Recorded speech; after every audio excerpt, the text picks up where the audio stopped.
Hi guys, welcome to another episode of the Grapplers Academy. We're back today taking a bit of a dive back into a side control series, but we're going to be looking at it from the opposite end, from where we spent a little bit of time before, and talk a bit about some defensive concepts and some ideas to make sure that you're staying safe in side control and not getting smashed and not getting subbed. Yeah, definitely. Like, these theories and concepts that we talk about can be applied both to gi and no gi. And it's just pretty much the framework to have before you add in all your fancy escapes and different transitions.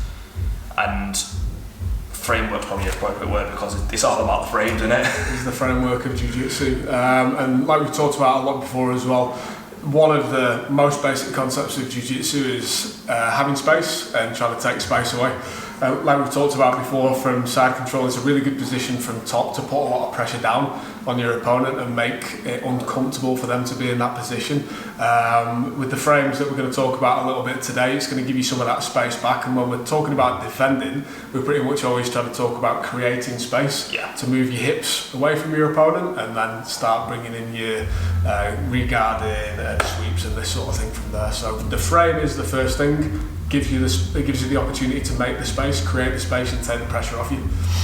Oh, definitely. And then once you create the space, then you can start to create your angles to then go to the next position which you want to go, which more often than not is going to be back to a form of guard, whether it's half guard, full guard, butterfly, or the kind of guards that you enjoy playing.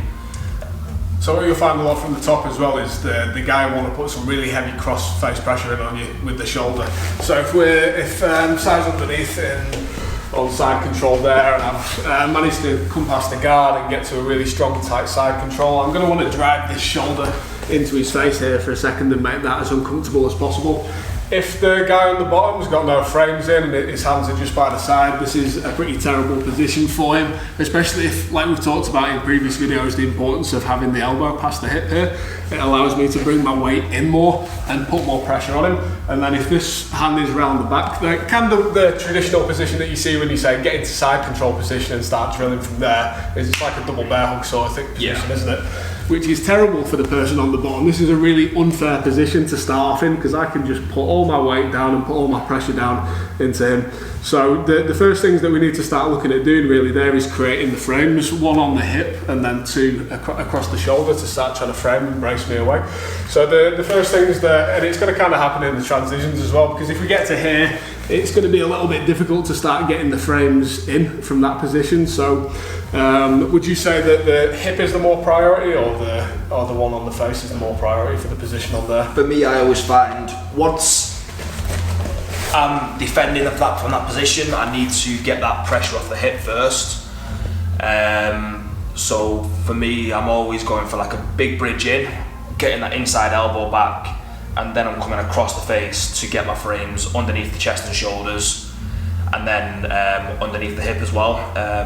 Because my side control defense is oriented around getting that elbow-knee connection on the inside of the body.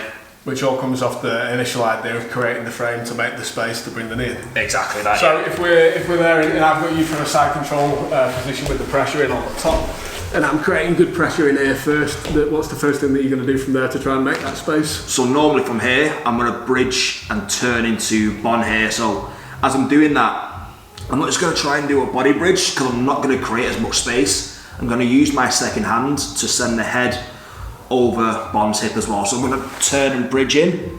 As I'm doing this, my inside arm is starting to sneak back to get my elbow back underneath, and then I'm going to come back down. Now, a big sort of mistake I see from this is people using their hands to block the hip. The reason this is not a good thing is if Bond decides to turn his hip in towards me, I'm essentially wrist locking myself, and it doesn't take much pressure to break the wrist. So I'm using this part of my forearm to frame onto his hip, and I use my hand to hook around the hip as well. Now once I've got this in, it's important to get this pressure in because you can still drive pressure in and make it a bit uncomfortable for me.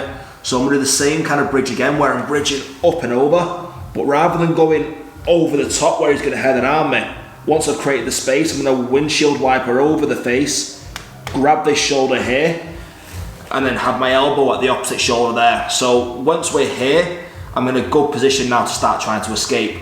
But another key thing to avoid doing when you're in this position is try not to drive your elbow up, because if I put too much pressure here, Bond's going to push my elbow over and start attacking. Now your frame should be there to match pressure, not exceed it. So if Bond's driving in, I'm going to keep it there, but if Bond was to remove himself from me, my frame stays exactly where it is, so I'm matching the pressure he's giving me, not to overcommit myself here. And then once we are here, we're in a much better position to escape. Now, once we've got to this, we need to start looking at getting our hips free. And one of the main ways to do that is to move your hips out of the way, but Bond's a good top player here, so as soon as I move, he's going to take that space away. So as we're doing this, we're going to sort of do like a bit of a bridge and turn, and at the same time getting this inside knee into the hip as well. And this is where me and Bond will talk about this before, getting the elbow knee connection.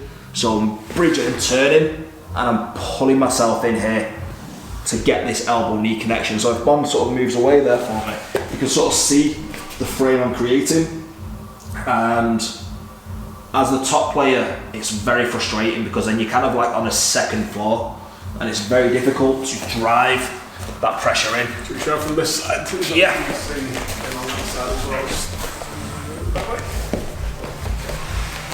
So once I've got to here, I've got the frames in the under the chest and hip. I'm bridging and getting this shin across the hip. Now you'll see as a lot of the newer players will try and bring this knee on top, which you're just exposing your back where Bond can crush the knee and run around the other side. So we're coming up to here. And again, we're making sure the shin is in the hip and the hand is, and the forearm is in the hip, and we're connecting our knee and elbow. So as Bond starts trying to drive me back onto my back, I've got this nice little gap here now where I can start to move and start to open up and get back to a guard that I'm comfortable with. What's interesting about the positions that Sai's talking about creating there is when we talk about making frames and blocks and wedges, one of the strongest shapes naturally that you can create is a triangle. Yeah. And when we're down in this position here, we're creating at least 3 triangles with the positions. So we've got this one here, which is difficult for me to drive my hip in against. We've got the triangle that we're creating with the knee angle here, and 2 on the arms. So we're creating a lot of triangles which disperse energy very well and stop the... It's really tough once somebody gets those wedges in or the blocks in from the top to start driving pressure in, and it can, in some instances, be more uncomfortable to keep driving in as a top player. And that's the real thing that you want to do from the bottom, is try and create that discomfort for the guy from the top to give you the space to start making your escapes. No, definitely. And another thing to add as well, on his back is side control defense doesn't start once you're in side control. If you've not started to get your frames in at this point, you're starting off on like a pretty bad step. Side control defense starts once they start to pass your guard. So you can see now, as Bond's here, my job's trying to get rid of this here and get out of the way. And as I'm coming down, Bond's already creating the frames. And then if he reacts quick enough, he gets that elbow knee connection there. And this makes it really tough for me to find my top position. And like Bond said there, it makes you feel uncomfortable being on top because you can't get to where you want to go to. It's kind of the funny the positions in between positions where a lot of jiu-jitsu happens, isn't it? Yeah. So it's no use waiting until somebody's already passed your guard to try and do these escapes. You're going to burn up way too much energy, and the chances are that they're going to have moved on to something else or start setting you up for what they're looking to attack if you've not got your defence in position already. So as they're transitioning from half guard or passing the open guard to side control, that's the point where you need to realise where your defence needs to be and start to apply it earlier. Don't leave it too late or you'll end up getting smashed. Definitely. Nobody wants that gnarly cross face. Cool. Go and check us all out. If you've not checked out this pressure that we're talking about from the top from side control, we've got about 4 or 5 videos talking about techniques and ways that you can put pressure in from side control on the top. They're in an old series, so go and check those out. Maybe if I remember, I'll link them in the videos in the description as well. Go and hit us up at the Grapplers Academy on all the socials. And if you want to get in touch with us separately, Bonafide PT and Coached by Sai, on Instagram as well. And if you're struggling to get to side control, make sure you go back and watch the guard passing series so you can start putting the pressure on your teammates. Spot.